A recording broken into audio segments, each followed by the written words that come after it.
اللهم صل وسلم دائما على رسولك محمد المكرم الأكرم صعيد السماء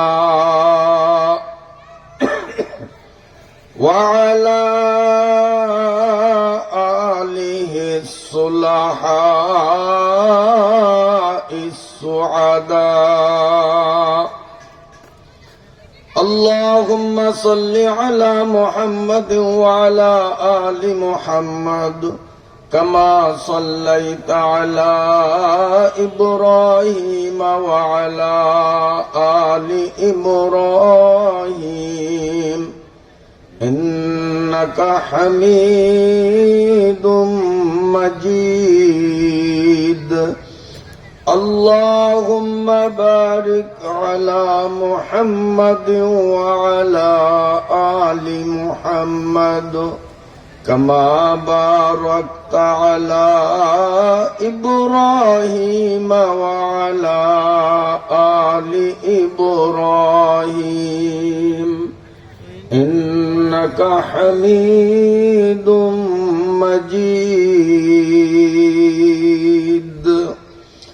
أما بعد فأعوذ بالله من الشيطان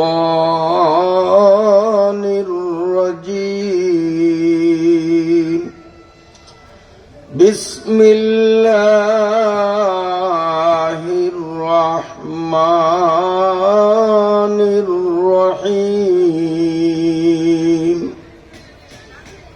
اتل ما أوحي إليك من ربك إلى آخر الآية. صدق الله مولانا العظيم.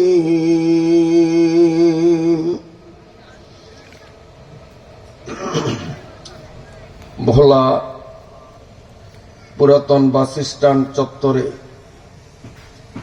খালিদ বিন ওয়ালিদ জুনায়েদ বাবুনগরী রহমতুল্লাহ আলাইহি মাদ্রাসা ও এলাকাবাসীর উদ্যোগে 2 দিন ব্যাপী তৃতীয় বার্ষিক তাফসিরুল কোরআন মাহফিলের আজ শেষ দিন 22 জানুয়ারি 2026। আজকের মাহফিলের মহতারম সদর জলসা, সম্মানিত মুরব্বীগণ, ধারে ও দূর থেকে আগত সর্বস্তরের সম্মানিত সুধী মণ্ডলী, দিনী ভাইয়েরা, পর্দার আড়ালে অবস্থানরত পরমা শ্রদ্ধেয়া অবলা সরলা সম্মানিতা আমার মায়েরা, বোনেরা ও মেয়েরা, আমি আপনাদের সামনে পবিত্র কোরআনুল কারীমের 21 নম্বর পারার 1 নম্বর আয়াত, 69 আয়াত বিশিষ্ট মক্কায় অবতীর্ণ পবিত্র সূরায়ে আনকাবুতের 45 নম্বর আয়াতের শুরু থেকে একটুখানি তিলাওয়াত করলাম। আল্লাহ তাআলা যদি তৌফিক এনায়েত করেন, তিলাওয়াতকৃত আয়াতের মর্মে বাস্তবধর্মী প্রতিদিন যা আমাদের অতীব প্রয়োজনীয় ও গুরুত্বপূর্ণ সেই বিষয়ে কেন্দ্রিক আলোচনা উপস্থাপনের দৃঢ় মনোনিবেশ করলাম ইনশাআল্লাহ। যেই মহান আল্লাহ রাব্বুল আলামিন আমাদেরকে অত্র এলাকার বহু সংখ্যক জনগোষ্ঠীর মধ্য থেকে একান্তভাবে নির্বাচিত করে মনোনীত করে কোরআনের মাহফিলে আমাদেরকে আসা এবং বসার মতো তৌফিক দিলেন, প্রথমেই সেই আল্লাহ রাব্বুল আলামিনের পাক দরবারে কৃতজ্ঞতা আর শুকরিয়া জ্ঞাপন করছি অকপট মনে। সকলে বলি আলহামদুলিল্লাহ। আমরা এক সময় পৃথিবীতে ছিলাম না, বর্তমানে আছি, আবার এমন একটা দিন আসবে যেদিন আমিও থাকব না, আপনিও থাকবেন না। জন্ম যখন হয়েছে মৃত্যু আমাদের নিশ্চিত। মরণটাকেই অনেকে জীবনের শেষ ধাপ মনে করলেও বাস্তবতা তার উল্টো। মরণটা এমন এক জীবনের সূচনা বা প্রারম্ভ, যেই জীবনের শুরু আছে শেষ নেই। সেই অফুরন্ত জীবনে আদম আলাইহিস সালাম থেকে নিয়ে কিয়ামত পর্যন্ত আগত দুনিয়ার মানুষগুলো ক্লাসিক্যাল পদ্ধতিতে দুটি শ্রেণীতে বিভক্ত হয়ে যাবে। এক দলের শুভ পরিণতি হবে শান্তিময় জান্নাতে, পক্ষান্তরে আরেক দলের জায়গা হবে অশান্তিময় পরিবেশ, কল্পনাতীত আযাব আর গজবের স্থান জাহান্নামে। এই দুনিয়ার থেকে মরণের পর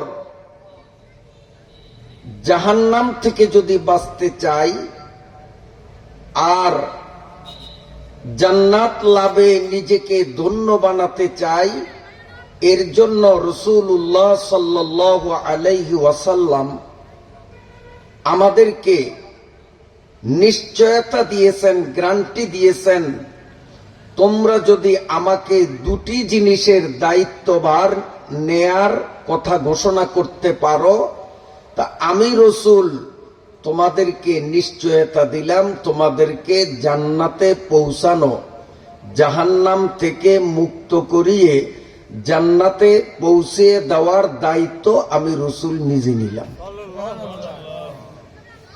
মাত্র দুটি কাজ। ক্বালান নবী সাল্লাল্লাহু আলাইহি ওয়াসাল্লাম মান ইয়াজমান লি মা বাইনা লিহিয়াইহি ওয়া মা বাইনা ফাখযাইহি আজমান লাহুল জান্নাহ। নবীজি বলেন, দুই চোয়ালের মধ্যবর্তী জিনিসটা অর্থাৎ জিহ্বা, আর দুই রানের মধ্যবর্তী জিনিসটা অর্থাৎ যৌনাঙ্গ, এই দুইটা জিনিসকে কন্ট্রোল করার দায়িত্ব যে নিতে পারবে, আমি রাসূল কথা দিলাম আমি নিজ দায়িত্বে তাকে জান্নাতে পৌঁছে দেব। যৌনাঙ্গকে হেফাজত করা অর্থাৎ অন্যায় অবৈধভাবে যৌনাচার করা থেকে যে নিজেকে সংযত রাখবে, আর দুই চোয়ালের মধ্যবর্তী স্থান জিহ্বাকে কন্ট্রোলে রাখবে, নিয়ন্ত্রণে রাখবে। এই জিহ্বা দিয়ে গালিগুলাজ করবে না, কারণ রাসূল সাল্লাল্লাহু আলাইহি ওয়াসাল্লাম এক হাদিসে বলেন, সিবাবুল মুমিনি ফুসুকুন, মুমিনকে যদি কেউ গালি দেয়, এই জিহ্বা গালি দেয়ার কাজে ব্যবহার করে, সেই ব্যক্তি তখন আর পাক্কা মুমিনের লিস্টে থাকে না, তার নামটা চলে যায় ফাসিকের লিস্টের মধ্যে। নাউজুবিল্লাহ। এই জিহ্বা দিয়ে যেমন আমরা অহেতুক গালিগুলাজ করব না, জিহ্বাকে হেফাজত করার আরেক অর্থ হলো এই জিহ্বা দিয়ে আমরা গীবত শিকায়েত করব না। গীবত অর্থ হলো একজনের অনুপস্থিতিতে অজ্ঞাতসারে অজান্তে তাহার নামে বদনাম করা, এমন দোষের যেই দোষটি তার মধ্যে রয়েছে, যেই দোষে সে দোষী, তার অনুপস্থিতিতে তার অজান্তে তার মধ্যেকার বিদ্যমান দোষগুলো জনসমক্ষে প্রচার করা, এটাকে বলে গীবত। আর দোষ নাই, সে দোষী দোষী না, মিথ্যা মিথ্যা বানিয়ে বানিয়ে তার নামে আমি দোষ চর্চা করলাম, এটাকে বলা হয় বহতান, বাংলায় বলা হয় অপবাদ। এই জিহ্বাকে অপবাদ এবং গীবত উভয়টা থেকে হেফাজত করার জিম্মাদারি যদি আমি আপনি নিতে পারি, তো রাসূলুল্লাহ সাল্লাল্লাহু আলাইহি ওয়াসাল্লাম জিম্মাদারি নিলেন, তিনি আমাকে জান্নাতে পৌঁছে দিবেন। সুবহানাল্লাহ। আজকে আমরা নামাজ পড়ি, দান খয়রাত করি, জিকির আজকার করি, কোরআন তেলাওয়াত করি, আবার এই জিহ্বাটাকে গীবতের কাজেও ব্যবহার করি। অনেক সময় গীবত শুরু করার আগে আমরা এভাবে একটা ভূমিকা দিই যে ভাই কি যে করি, কইলে হয় গীবত, না কইও পারি না, এই শুরু করে গীবত। এটা একটা ভূমিকা। কইলে হয় গীবত, না কইলেও পারি না, বাস ভূমিকা একটা দিয়া এই গীবত করা শুরু করে দিল। অথচ হাদিস দ্বারা প্রমাণ, আমি যদি কারো গীবত করি তো আমার সমস্ত নেক গুলো, সোয়াব গুলো যার গীবত করলাম তার আমলনামার মধ্যে জমা হবে। अगर नाम मर्दम बजस्ती बुराम, अगर नाम मर्दम बजस्ती बुराम, नगुयम बजुजगी बते मादराम। হযরত শেখ সাদি রহমতুল্লাহ আলাইহি একদিন তিনি পথ চলতেছেন, রাস্তার ধারে অল্প বয়সী একটা ছোট্ট বালককে দেখলেন। সেই বালক বলতেছে, আগার নামে মরদাম বজাস্তি বুরাম, নাগুয়াম বজুজগি বতে মাদরাম। বালকটি কথা বলতেছে, হযরত শেখ সাদি রহমতুল্লাহ আলাইহি চমকে গেলেন, থমকে তিনি দাঁড়িয়ে গেলেন। বালকের এই পংক্তিটির অর্থ হলো, আমি আমার এই জিহ্বা সঞ্চালন করে পৃথিবীর কোন মানুষের গীবত করিব না। একান্ত যদি গীবত করতেই হয় তো আমি আমার মায়ের গীবত করব, মা ছাড়া পৃথিবীর কারো গীবত আমি করব না। হযরত শেখ সাদি রহমতুল্লাহ আলাইহি থমকে দাঁড়িয়ে গেলেন, বললেন, এ বেটা, এই পৃথিবীর মধ্যে সবচেয়ে আপনজন মা, মায়ের চেয়ে আপন পৃথিবীতে কেউ হতে পারে না, আর তুই সেই মায়ের উপরে এতটা খেপলি কেন? তুই কি বলছ? বালক আবারও বলে, আগার নামে মরদাম বজাস্তি বুরাম, নাগুয়াম বজুজুগি বতে মাদারাম। কো শেখ সাদি, তুমি বুঝলা না আমি কি বলছি? আমি বলছি যে আমি পৃথিবীতে কারো গীবত করব না, অনুপস্থিতিতে অজান্তে দুশ্চর্চা করব না। একান্ত যদি গীবত করতেই হয় আমার, তো আমি আমার মায়ের গীবত করব। শেখ সাদি আবার বললেন, তুই মায়ের উপরে এত খেপলি কেন?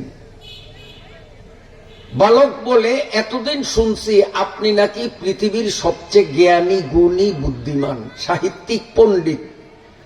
আজকে দেখি আপনার মধ্যে জ্ঞান বুদ্ধির কিচ্ছু নাই। আপনি আমার মতো ছোট্ট একটা শিশুর কথার তাৎপর্য তো বুঝলেন না, আপনি কিসের বিশ্বনন্দিত বড় পণ্ডিত? শেখ সাদি বললেন, বাপরে বাপ, মানুষটা একটুখানি কথার কত তেজ। হযরতে শেখ সাদি বললেন, বাবা, আমি তোর কাছে হার মেনে নিলাম, তোর কথার তাৎপর্য কি আমাকে একটু বুঝিয়ে বল, আসলেই তোর কথার অর্থ আমি বুঝিনি। বালক বলে, শেখ সাদি গো, আপনি কি রসুলের সেই হাদিস পড়েননি? রসুল বলেছেন, কেউ যদি কারো গীবত করে, যার গীবত করা হলো গীবতকারীর সারা জীবনের নেক গুলো যার গীবত করা হলো তার আমল নামায় জমা হয়ে যায়। তো আমি ছোট্ট মানুষ, সোয়াব কামাই করি অনেক কষ্টে, আর আমার কষ্টার্জিত সোয়াব গুলো আমি অন্য মানুষের গীবত করে তাদের আমলনামায় কেন দেব? আমার সওয়াব যদি আমার আমলনামা থেকে ট্রান্সফার করে অন্য কারো আমলনামায় যোগ হয়, তো আমার এই পৃথিবীতে মায়ের চেয়ে আপনজন কেউ নেই, তা আমি মায়ের গীবত করব, আমার সওয়াবগুলো আমার মা পাবে। এর অর্থ যে কারো গীবত করব না, মায়েরও করব না। হাদিস শরীফের মধ্যে এ মর্মে আরো একটা চমৎকার ঘটনা আমি সংক্ষেপে বলেই তিলাওয়াতকৃত আয়াতের দিকে যাচ্ছি। হযরত ওমর রাদিয়াল্লাহু তাআলা আনহু নবীজির কাছে এসে বললেন, ইয়া রাসূলুল্লাহ, আজকে আবু বকরের সাথে আমি পরামর্শ করেছি, দুইজন একমত হয়েছি, এখন আপনার একটু অনুমতি। নবীজি বললেন, কি? আবু বকর আর আমি দুজন মিলে চূড়ান্ত সিদ্ধান্ত নিয়েছি যে আমরা দুইজনে সমান টাকা দিয়ে আমরা ভাগে একটা গোলাম কিনব। এখন হাটে বাজারে যেমন গরু ছাগল বিক্রয় হয়, সেই যুগে হাটে বাজারে এক শ্রেণীর মানুষ বেচা বিক্রি হতো। পুরুষদেরকে বলা হতো গোলাম, নারীদেরকে বলা হতো বান্দি। আবু বকর আর আমি দুজন মিলে সিদ্ধান্ত নিয়েছি আমরা দুইজনে সমান টাকা দিয়ে শেয়ারে ভাগে একটা গোলাম কিনব। নবীজি বললেন, আমি তোমাদেরকে এই অনুমতি দিতে পারি না, কারণ আবু বকর আর ওমর তোমাদের দুইজনের মধ্যে ভালো একটা সম্পর্ক আছে। যখন এই ভাগে গোলাম কিনবা তখন তোমাদের এই সুসম্পর্কটা আর থাকবে না, কারণ তোমার মনে খুঁতখুত করবে, কাম আমার কম করে আবু বকরের মনে হয় বেশি করে। আবু বকরও মনে মনে চিন্তা করবে, গোলাম আমার কাম কম করে উমরের কাম বেশি করে। তোমাদের দুইজনের মন খারাপ হবে, পারস্পরিক একটা তিক্ততা সৃষ্টি হতে পারে।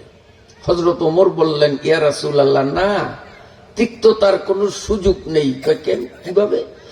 গোলাম যে কিনবো, এই গোলাম খাইবে আমার ঘরে, সারাদিন কাজ করবে আবু বকরের ঘরে, কাজে আমার কোনো কাজ আমি তাকে দিয়ে করাবো না, মন খারাপের তো প্রশ্নই আসে না। হুজুর বলেন, তাহলে করতে পারো। কিছুক্ষণ পরে আবু বকর এসো এমন প্রস্তাব দিলে নবীজি বললেন, আবার দুইজনের মাঝে গেঞ্জাম বাজবে তো। আবু বকর বলেন, না হুজুর, খাইবে আমার বাড়িতে, কাজ করবে ওমরের বাড়িতে। নবীজি বললেন, তাহলে কিনতে পারো। এবার দুইজন বাজারে গিয়ে সমান সমান টাকা দিয়ে একটা গোলাম কিনছে। কেনার পরে বাজার থেকে বাড়ি ফেরার পথে প্রথম আবু বকরের বাড়ি। হযরতে আবু বকর বললেন, ওমর, আমার বাড়ির দরজায় যখন আসলাম, গোলাম আগে আমার বাড়িতে যাবে, আমি ওরে খানা খাওয়াবো, তারপরে তোমার বাড়িতে যাবে। ওমর বললেন, ঠিক আছে, আপনার প্রস্তাবে আমি রাজি। এবার আবু বকর গোলামটাকে বাড়িতে নিয়ে ইচ্ছা মতো তাকে খাওয়ালেন। এরপরে বললেন, বাপ বেটা, খাওয়া দাওয়া যখন সেরেছ, এক দৌড়ে উমরের বাড়িতে যাও, যত কাজ কর্ম তোমার সাধ্যে কুলায় সেখানে করবা, ক্ষুধা লাগলেই এক দৌড়ে আমার বাড়িতে আসবা। তোমার ডিউটি হলো খাবার খাইবা আমার বাড়িতে, আর কাজ করবা উমরের বাড়িতে। আমার বাড়িতে তোমার কোনো কাজ করা লাগবে না। গোলামকে আলহামদুলিল্লাহ, ভাবছিলাম দুই মালিকের গোলাম আমি, কাজ করতে করতে রুটা থাকবে না, মোটামুটি অর্ধেক তো মাফ হইল। খুব খুশি। এক দৌড়ে ওমরের বাড়িতে গেলেন। এদিকে ওমরও গোলামের জন্য খানা রেডি করে অপেক্ষা করেন, কখন আসবে আর তারে খাওয়াবে।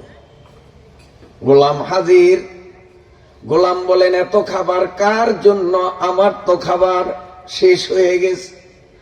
ওমর বললেন, সেই কথা আমি শুনি না, খাইবি আমার বাড়িতে, কাজ করবি আবু বকরের বাড়িতে, আমার বাড়ি তোর কোনো কাজ করা লাগবে না। খা, জবর খাওয়া খা, খালি খাবি, কাজ করবি ওই বাড়ি। এখন গোলামের না এই বাড়িতে কোনো কাজ, না ওই বাড়িতে কোনো কাজ, দুই বাড়িতেই খালি খাওয়ান, খালি খাওয়ান।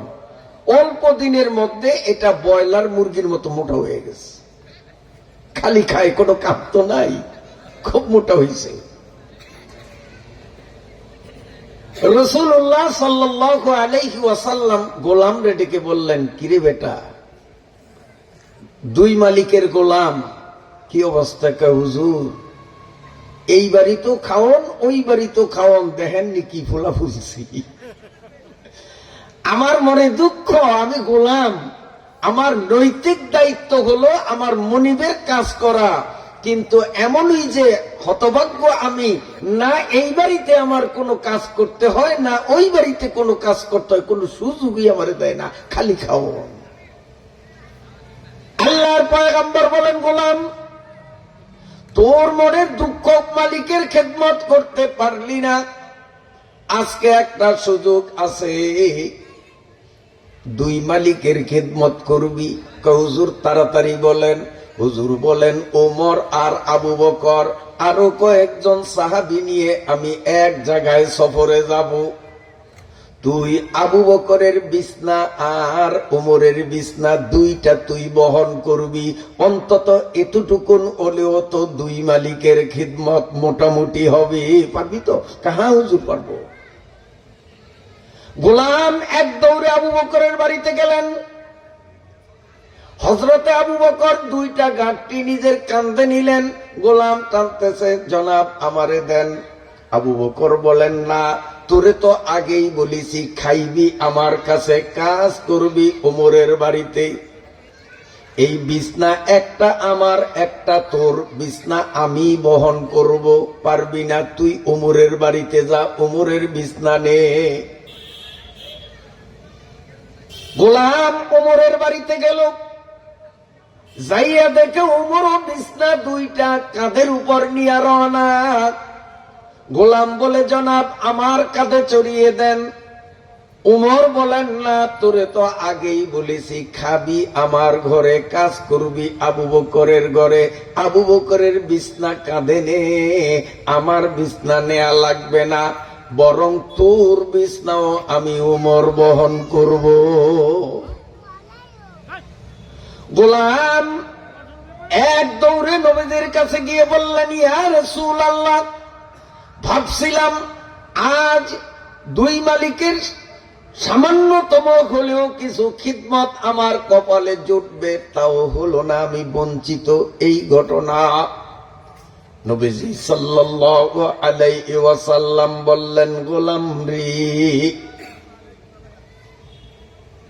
এ গোলাম, আল্লাহর শুকরিয়া আদায় কর, মন খারাপ করবি না।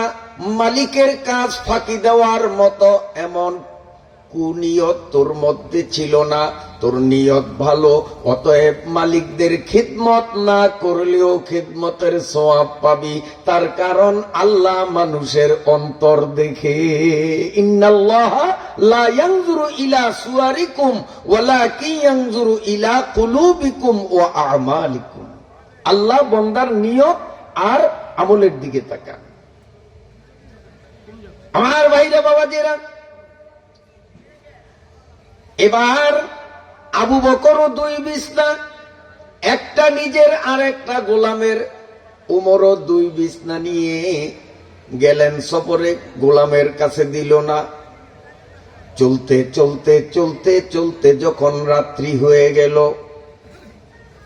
রাত্রের খাবার শেষ হলো, ওই সফরের কেশিয়ার ছিলেন হযরতে উমর, সভাপতি ছিলেন হযরতে আবু বকর।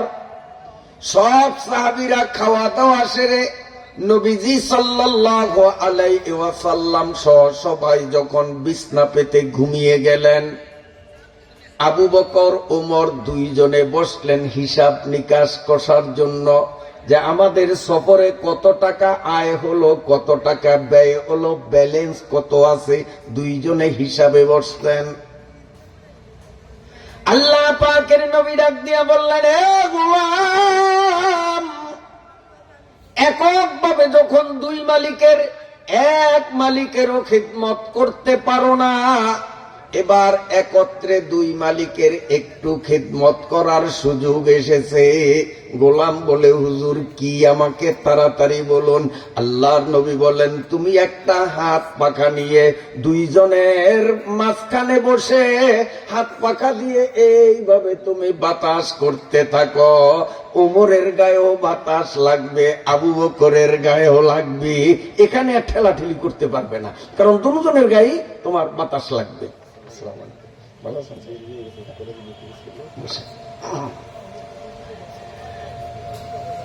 কথা বুঝে আসে তো?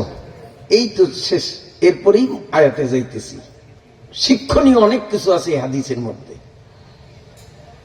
গোলাম এবার খুশি যে এইবার মালিকদের খেদমত সম্ভব হবে, কারণ কেউ আমাকে ডিনাই করতে পারবে না, বাতাস করবো, দুইজনের গায়ে লাগবে। এইবার আবু বকর ওমর দুইজনে হিসাব নিকাশে ব্যস্ত। গোলাম এইভাবে বাতাস দিতেছে, মাত্র কয়েক মিনিট বাতাস দিয়ে সারল না। ওটার কোনো কাম নাই, কাজ নাই, শুধু খাওয়া, খাইতে খাইতে একেবারে অলস হয়ে গেছে, আস্তে করে ঘুমিয়ে গেছে। ও যখন ঘুমে অচেতন হয়ে নাক টানতে শুরু করলো, তখন ওমর বলে, আবু বকর দেখলেন কি আলিশিয়ার আলিশিয়া, কত জঘন্য অলস, না আপনি ওর দিয়ে কোনো কাজ করান, না আমি কাজ করাই, খালি খায়। আমার বাড়িও খায়, আমার বাড়িও খায়, কম তো খাইল না। আমাদের বাতাস করুক আর না করুক, ওর খেদমত তো আমরা চাই নাই। এইভাবে নাকটাই না ঘুমায়, ওই কিছুক্ষণ নামাজ পড়তে পারত, জিকির করতে পারত, তিলাওয়াত করতে পারত। বাতাস নচেত আমাদের না করুক, একটু ইবাদত করলে কি হইতো বলেন তো? কথা কি খারাপ কিছু বলছে? আবু বকর চুপ, কিচ্ছু বলেন নাই। এরপরে দুইজনে দীর্ঘক্ষণ যাবৎ হিসাব নিকাট চূড়ান্ত করিয়া তারাও শুইলেন। সকাল বেলা যখন খাবারের টাইম, আল্লাহ পাকের নবী ডাক দিলেন, এ গোলাম, রাত্রে দিলাম তোরে দুইজনের খিদমত করবি, তাও ঘুমের জ্বালায় পারলি না। এইবার একটা সুযোগ হাতছাড়া করবি না। গোলাম বলেন, হুজুর তাহলে তাড়াতাড়ি আমাকে বলেন কি করব।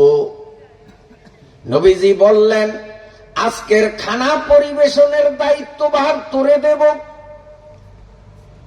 সব সফর সঙ্গীদের সামনে খানা পরিবেশন করবি, এদের মধ্যে আবু বকরও থাকবে, ওমরও থাকবে, তাদের প্লেটেও খানা দিবি, দুই মালিকের অন্তত একটু হলেও খিদমত হবে।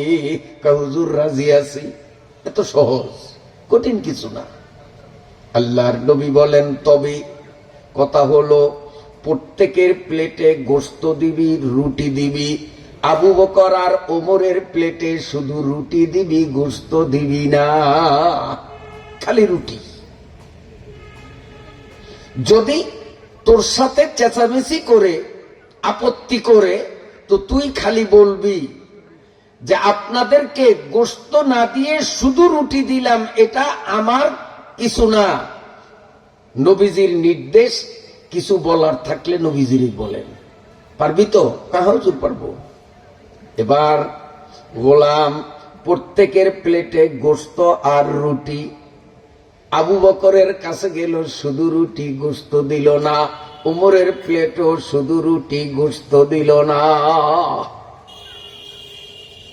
হযরত উমর মেজাজি মানুষ ছিলেন, চোখ লাল করিয়া আবু বকরের দিকে তাকাইয়া বলেন, আবু বকর, আজ কতদিন পর্যন্ত ওরে আপনিও জবর খাওয়াইলেন, আমিও খাওয়াইলাম, কোন মতে ওরে খাবার দিতে আমরা মোটেও ত্রুটি করলাম না। কত বড় নিমক হারাম, সবার প্লেটে গোশত দিল, আমার আপনার প্লেটে শুধুমাত্র রুটি দিল, কত বড় নিমক হারাম।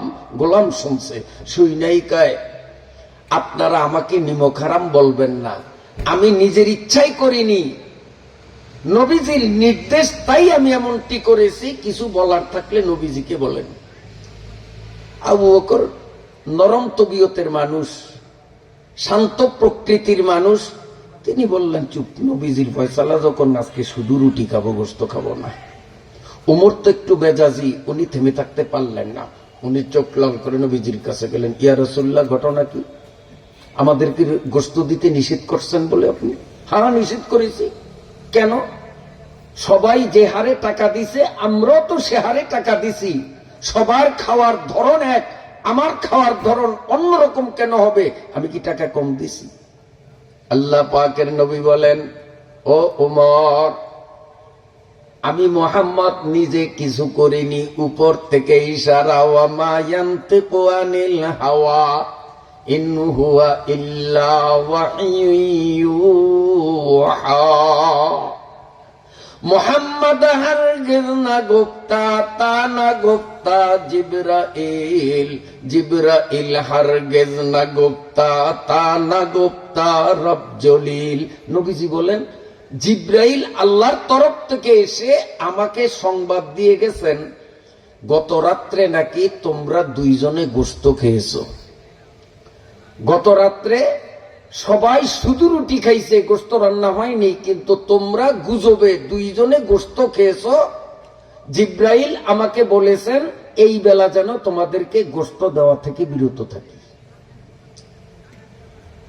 হযরতে ওমর বললেন, ইয়া রাসূলুল্লাহ, জিবরাইল এটা আবার কি বললো? গত রাত্রে কি গোশত রান্না হইছে?